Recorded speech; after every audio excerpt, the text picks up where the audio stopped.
Welcome to episode 113. Are you ready for the adventure of a lifetime? No matter your destination, the travel specialists at 3D Travel Company are there to help. Just head on over to my website, www.whodidthatvoice.co, and click the Book Now button on the left-hand side to get your free quote today. Welcome to Who Did That Voice, the show where we take an in-depth look at voiceover. And now, here's your host, Trenton Larkin. Hello everyone and welcome back to the show. Today I am super excited to be bringing you an interview with the man behind the voice of Walt Disney's Goofy for the last 31 years and counting. Stay tuned for some amazing clips and a special interview with today's special guest. I got gas! Lots of it! Me and my brain cooked up a new fuel to make our roadsters go faster. Goofy gas! I can't wait to try it out in today's race. So, who wants to Goofy gas up first? Gee, Max, is that big foot of your stomach? Man, I'm starving. Alphabet soup coming up. We made it! Come on, Max, let's get you on stage. Maybe this isn't such a good idea.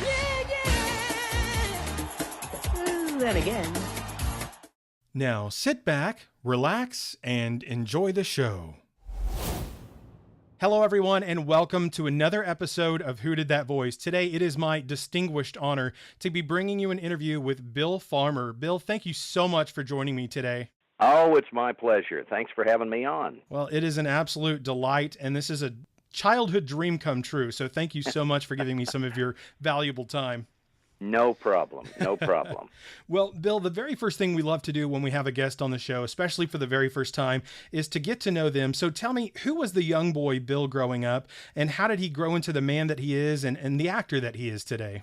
Oh, my goodness. Let me see. Well, as a young boy, I was kind of one of those weird kids, and, my mom was like, our Billy's weird, and I'd put on plays in the basement, and, I grew up in a little town in south central Kansas, Pratt, Kansas, about 7,000, and I think, our biggest export were tumbleweeds, so it was just a little western type of town. Yeah. And, one theater, 3 channels on TV, and I was bored silly, so, me and my friends started, doing plays and things like that and messing around with a tape recorder, and I guess that's where it all started back in those days. Yeah, but I was always kind of a science nerd as well as kind of artistic in the sense that I love movies, I love television, I love cartoons, and so it kind of melded into a career after many years.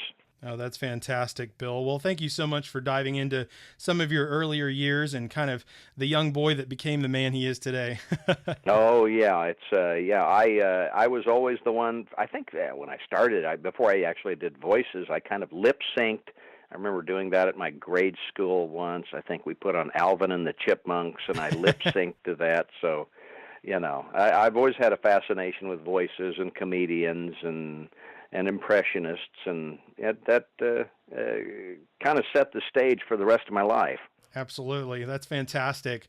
Well, Bill, so how did you get into voice acting? Kind of how did that initially start for you when you were a younger man? Well, in a way, it was an overnight success story, and in many ways, it wasn't. My degree was in broadcast journalism. Okay. And like a lot of people in those days, with a minor in electronics, I started off as a DJ at several radio stations in Texas, Oklahoma, and Kansas, just spinning records and announcing, and they were little podunk stations, so we were always doing like, Mrs. Emmy Wilson lost a cat today. If you see that, call 1-800.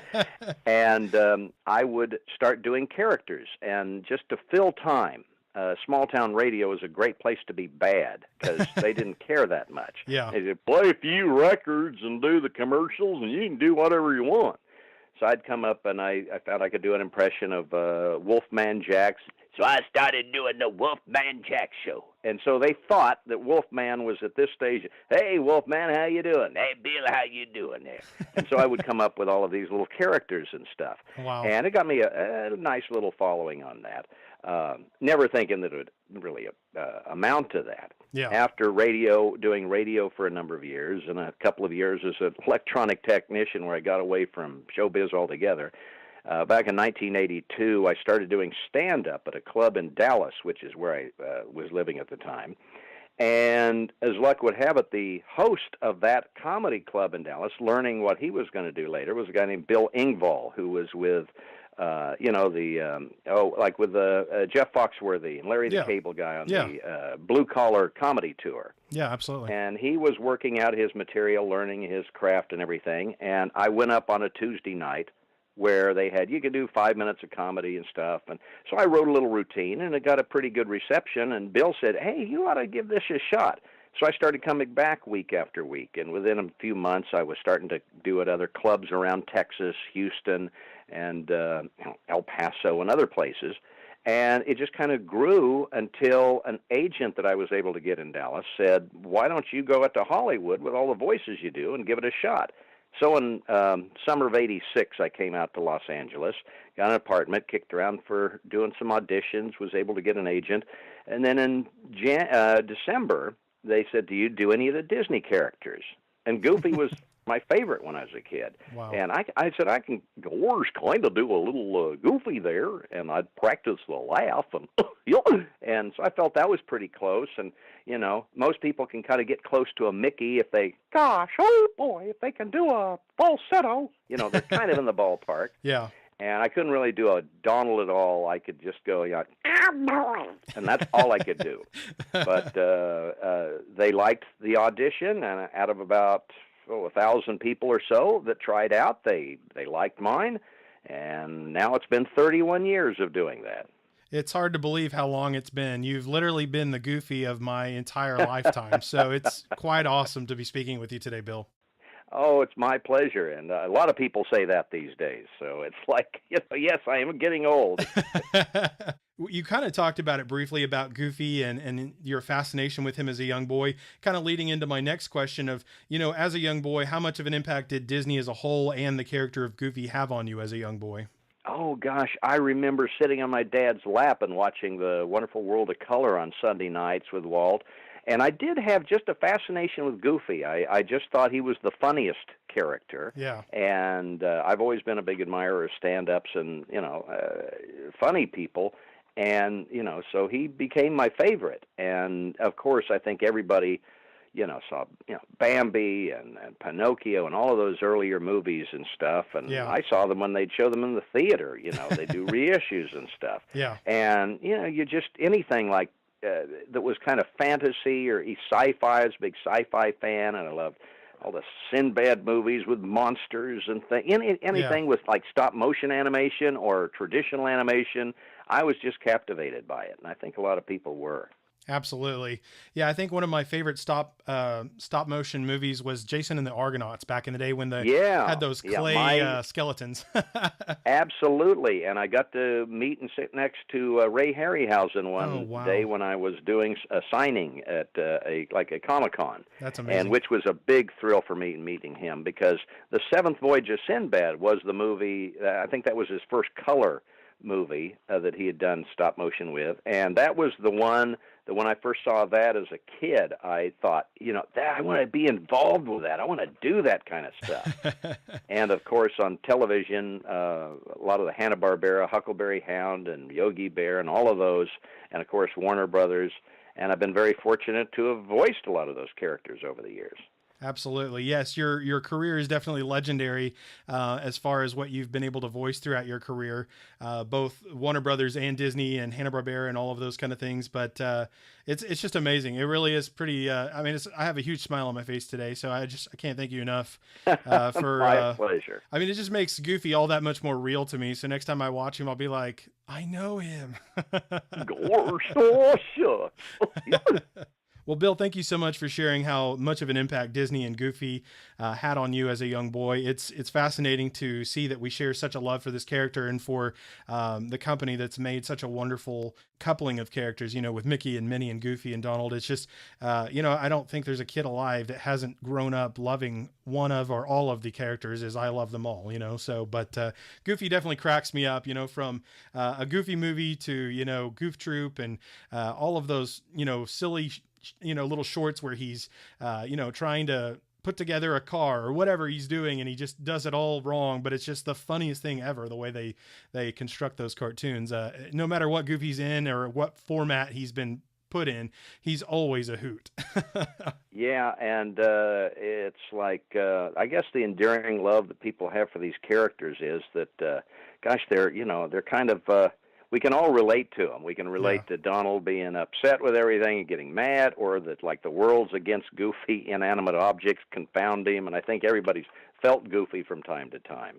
So I'm very fortunate to have been able to, fill Goofy's big old shoes for a while. And unlike any other studio, Disney has felt like a family. It really is. People are personal friends, and it's not, you just see them and you go home, you get to know them as you would brothers and sisters. That's fantastic. I love that there's such a family environment there, even to this day, because they truly portray that. And from those that I've talked to that have been involved with Disney, it's just wonderful to hear that that's full circle for everything they do. Yeah. It's I got really lucky. Absolutely. I definitely think so. Well, Bill, what kind of joy does it bring to you knowing just how much happiness you bring to others through your acting around the world? In the last few years, I've been doing more Comic-Cons, and that's really the main time you get to experience that. We're just in a booth with a microphone and a director, and we don't know the impact it has until I go out in the public or to Disneyland, or once in a rare time when something's on the screen, like a Goofy movie, and I can go enjoy people laughing at it while I'm watching it too. Yeah. And that's a great thrill. And it's just been amazing to realize how much of an impact these characters have. And it does seem to be kind of universal, and people tell me stories how, a Goofy movie I couldn't talk to my dad, but when we saw a Goofy movie, we started talking. There's a lot of stories like that I've heard. It's really gratifying that, it's, as I always say, I'm not famous, but Goofy is, and I get to hang around with him a lot. And that's kind of a nice place to be. That's awesome. I absolutely love the way that you look at that with the perspective of who you are and who Goofy is, and just kind of that your pals hanging out. That's really cool. Right. Yeah. He's a good pal. Well, Bill, I can't thank you enough for all of the information and everything you've dove into so far. Again, like I said, I feel like a kid in, a candy store watching my favorite cartoon on the TV, the old boob tube. So it's amazing just to dive into some of the stuff we've talked about so far. But, for you personally, what have been some of your most memorable episodes or shorts or films while voicing Goofy for you personally? Oh, well, as Goofy, there's been a lot of them through the years. Gosh, I've done about 3,500 different jobs as Goofy over the years. So, but some of course, a Goofy movie was one of my favorites because it, a lot of people have seen it. It was out in theaters. It became like a number one movie. Number one VHS sales, I guess, in those days. But like I say, I could see it affect people, and people bring that up more and more than probably more than anything. But I was very proud, and it was very cool to see your character on a big screen. I'd seen it first on Prince and the Pauper short we did that was out with the Rescuers Down Under, and that was a big thrill too. Anytime it was on screen is a special treat. But really, the most memorable events were live events. We used to go down to Walt Disney World, and we would do radio interviews with, maybe as many as like 300 interviews in a week. Wow. They would have like stations from all over the world, and they would get us, and we'd go from one table to the next, and some guy from, Ireland, and then Chicago, and L.A., and Utah, and wherever. And we would come on as the characters and just kind of chat with them. And that's when we got playtime too, so we got to go to the parks together. Me and Wayne, who did Mickey, and Rusey, Minnie, and Tony, who did Donald, and Captain Hook, Corey Burton, and everybody. And we got to, play and laugh and be like a real family. So those are very treasured memories for me.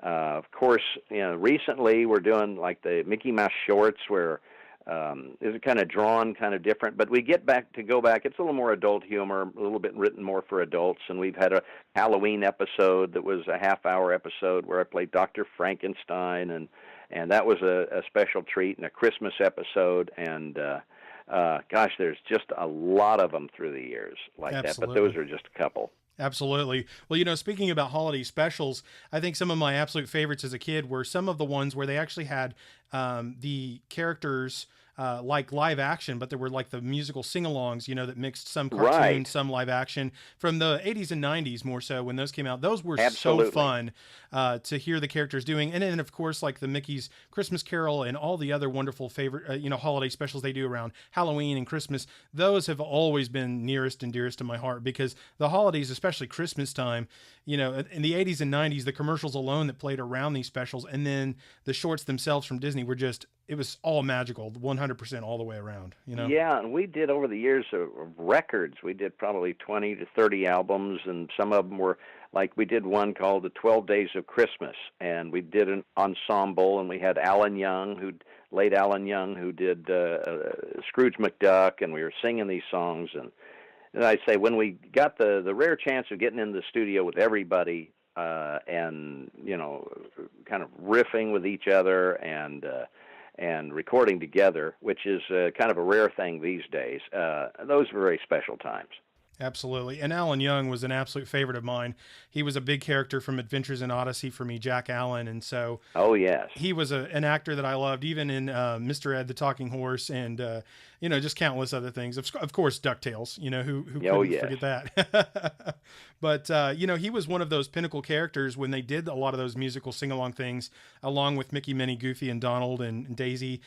Scrooge was there a lot. And I loved that he was part of it, in a lot of those earlier years. So... Yeah, he was a great guy and a great actor, and it's not the easiest thing to voice act. People think it's all just doing a voice, but it's really more about the acting. And he was a consummate actor and really brought that character to life. Well, as far as your character goes from animation to movies, I'm not thinking of anything right this moment, and I know I probably should, but are there things you voiced for Goofy even within the parks themselves for Disneyland or Disney World or... Oh, everything, yeah. We did something for Tokyo Disneyland a couple of weeks ago. We've done, in front of the castle at Walt Disney World, there's some live shows and parades, definitely. Any parade where Goofy's talking, or any place that Goofy's talking, it's me, and we had to record it. And a lot of them I forget because there's so many of them that we do. And then I'll see a parade, and then I'll hear Goofy say, oh, yeah, I remember that. And sometimes it's been like, I don't even remember doing that. But, Yeah. It's always fun to see Goofy. And sometimes I'll go up in the park. And, of course, the walk-around characters don't talk. And I'll whisper to them, oh, I'm your voice. And they go nuts. They want to talk so much. But in 30 years, none of them have ever broken character and talked to me while they were out in public in the suit. That's fantastic. Well, and I believe you're also, now that I think about it, you're on Mickey's PhilharMagic, which is a fantastic show. Oh, absolutely. Yeah, Goofy's backstage kind of running the show. Yes. That's one of my absolute favorites. It's definitely a must every time I go to Disney World. But it's wonderful to know that you're around us and near us through our, through the Disney parks, through the, shows we watch, the music we listen to with our, friends and children, and growing up with it, it's just been super magical to hear you all these years and to physically talk to you now it's mind-blowing, Bill. Oh, it's my pleasure. Well, to all of the little boys and girls out there inside of us all, what is something you would say to them as Goofy? Gosh, well, let's see, to all of you out there, don't ever give up. If you fall off a mountain, just pick yourself up and get going back up that mountain. Yep, and eventually you'll get to the top. I guess that's what Goofy would say. That's fantastic, Bill. I really appreciate it. So here's a question for you that kind of goes in line with, those who are looking at getting into an acting career. What kind of advice would you give to an aspiring actor or actress who might be looking to pursue a career as a voiceover actor specifically? Well, I teach acting to aspiring voiceover students Really? via Awesome. Skype and here in my studio at home. And so a lot of people call me. They say, "Oh, I've always wanted to do this," and I'll say, "How much acting have you had?" And they'll say, "Well, no, I've even had people say, oh, I don't want to be an actor. I want to do voices in cartoons." Well, no, as Dawes Butler told me, I took classes from him when I was first out here, and he was, of course, the voice behind multitude of Hanna-Barbera characters like Yogi Bear and Huckleberry Hound, Quick Draw McGraw, and about 40 others, Captain Crunch, Elroy Jetson, a lot of things. And he was the first one to insist that, no, you're not doing funny voices. You are a character that happens to have a funny voice, but it's all the acting. So Yeah. I would recommend take acting lessons, because whether it's on a stage or behind a microphone doing a cartoon, it is a slightly different technique, but it is all acting. And I've heard that more and more as, I've learned more about voice acting. When I started the show, I really thought I knew what voice acting was, and came to find out, that it's all about the acting. Like you said, Yes. not just, hey, I can do a funny voice, because a lot of times people can do a funny voice, but if you ask them to stand in front of 90,000 people and do that voice, could they do it? Probably not. Yeah, and just it's good to be a mimic, and you can do a lot of fun things with that. Yeah. But then it's a whole different ballgame when you have to do a 4-hour session as that character, and you have to know how that character would say any line that they throw at you. And that's kind of a whole different thing and a whole different level that took me a long time, even with Goofy. For the first couple of years, I felt like I was doing an impression of Goofy. Yeah. And then I kind of learned the character and what makes him tick. And from that time on, I was able to speak as Goofy no matter what the dialogue was. Oh, that's fantastic. Well, as far as your teaching goes, Bill, how can people reach out to you to take classes from you via Skype or in person potentially? Oh, yeah. I have a website, and you can go check it out and some of the demos that we've done recently. And my company is called Toonhouse, TOONHOUSE.com. And we put up a little website, and it has contact information on that. But you can kind of listen to some of the stuff. My son helps me out. He's a professional drummer and an audio engineer, and he's a lot better engineer than I was, so I'm really happy to have him helping me out. Well, that's awesome that it's kind of a family thing. That's awesome. Yes. Absolutely. Well, just briefly, can you tell us what was it like working with Dawes Butler? He was an absolute favorite of mine, especially Elroy Jetson. The Jetsons were one of my absolute favorites, and of course, Yogi Bear. What was it like learning from him? He was the nicest guy, and in those days, I didn't have any money at all. So it was like $10 for a 3 or 4 hour session at his Wow. house in Beverly Hills. Wow. And I called him up once. Someone said, "You ought to take classes from Dawes Butler." I'm saying, like, the Dawes Butler, the Yogi? Yeah, he gives classes. So I called him up. They gave me a phone number. And I called him up, and he kind of sounded like Captain Crunch. He said, "Oh, hi, Bill. Well, why don't you come on over on Wednesday, and we'll just kind of go over some stuff." And he said, "Oh, don't worry about the pay, or anything." And he was just the nicest guy, and just a giant talent. And he was, a lot of people, Corey Burton was in the class, taking classes, and so was Nancy Cartwright, and a bunch of the people that are out there today were Wow. taking classes from Dawes at the time. And so they've had very good careers, so I guess it was very, it stuck. And, of course, he was the one that really said, you're an actor. That's what you need to learn. Wow. That's amazing. And, speaking of Nancy Cartwright, we had her on the show a while back, and she's an absolute delight. Absolute. Oh, she is. Yeah. Yeah. And, my first series was one called Goof Troop, and she was one of the cast members, as was Frank Welker and Jim Cummings and Rob Paulson and April Winchell and Dana Hill, and it was like an amazing cast that I got to learn from, and I was the title character in my first series, and I got to hang around with these great talents, and it was intimidating, but very instructional as well. Absolutely. I'm sure. I mean, I didn't realize Goof Troop was one of the first things that you had really worked on, but that was one of my absolute favorite shows with Goofy, and then kind of leading into the Goofy movie and everything, because those were just, I think that it was one of the best animated shows ever during that era. Yeah, and let me tell you, you go in with that, and we didn't even get a rehearsal. So they would hand us a script, and we'd go in. They may have written the last page that morning, and they just give it to you, and here, let's record it. And okay, and you're in the room with all these great actors, and you don't want to flub up and miss anything. So it was a little tense there for a while. I could imagine. I definitely could imagine.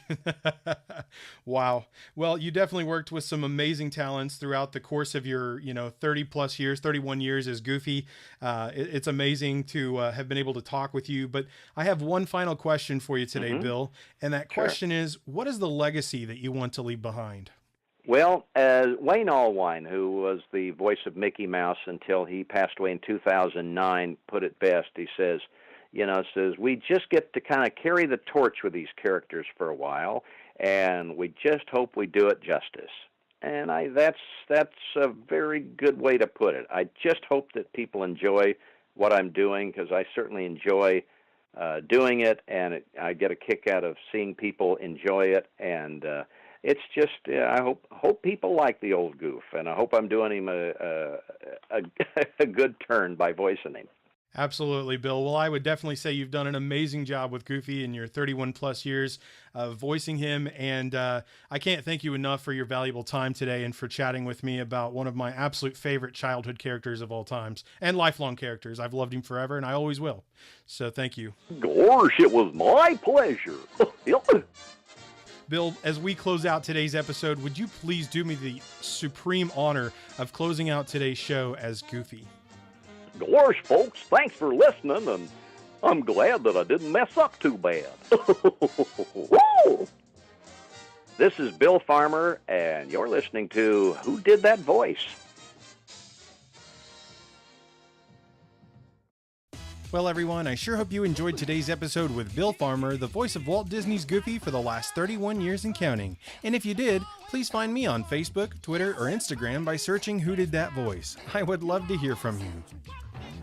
A question you might ask yourself is, where can I listen to Who Did That Voice? That's an excellent question. You can hear us on iTunes, Stitcher Radio, TuneIn Radio, YouTube, and our website at www.whodidthatvoice.co. Click the Episodes tab and listen away. Well, everyone, that's all the time we have for this episode. Join us next time for our special guest, Jack Angel, the voice of Liquidator from Darkwing Duck. You won't want to miss this episode. Hey, do you ask yourself who did that voice? Well, if you do, go to our website, www.whodidthatvoice.co, and click on the Episodes tab. Choose an actor, pick their name, and see pictures from the different characters they voiced in their career. Thank you for joining us today. We'll see you next time for more discoveries on Who Did That Voice.